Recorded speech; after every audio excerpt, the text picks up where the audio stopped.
So we're backstage at the North TV Union and I'm with what can only be described as a legend in the game. Fatman Scoop's in the house. Thank you very much. I'm blessed for that. You know, I never thought I was legendary, but people are saying it, so I must be. I just thank the Lord that I'm able to still do this, for as long as I've been doing it. So I thank God for it. If you say I'm a legend, I give that all to God. Does it surprise you that you're a legend all the way over the water in the UK?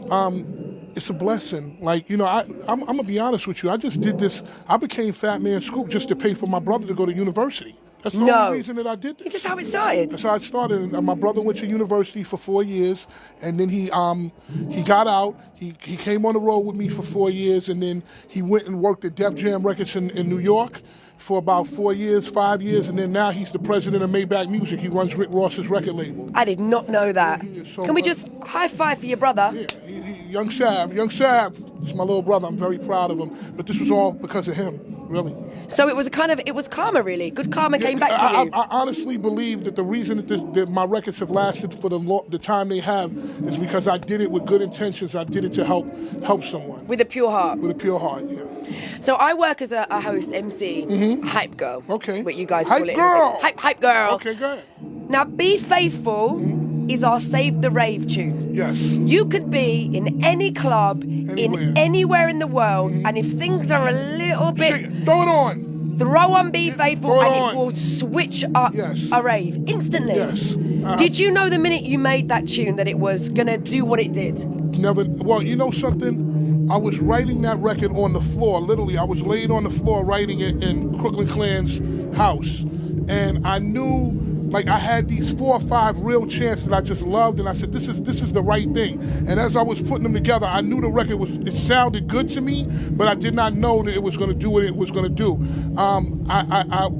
Because I worked on the radio at Hot 97 for years, so what I would do is, as I made a record, I would take it to the person who the record was by and do it. So that was Faith Evans, so I went and took it to Puff, to P. Diddy. Okay. And P. Diddy, I played the record for him, and he was just sitting there. He was on his two-way at the time. It wasn't BlackBerry or nothing. He was looking at other stuff. He was on the phone.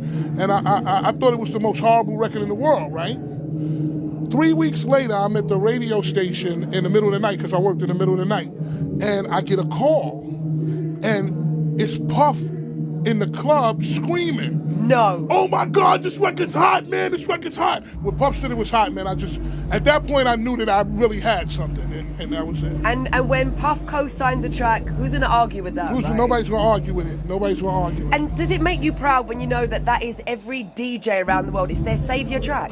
You know something? I just think it's a blessing. Every night I get on my knees and I thank the Lord for that. And I'm not trying to be religious or anything, but that's a blessing. Because you know something? You know how many people make records and try to put them out there? For that record to just go and do what it did, it's a blessing. So I can't even step in the way of it. Took a life of its own, right? Took a life of its own, but I think it's because of my brother. I put my brother through school on that record.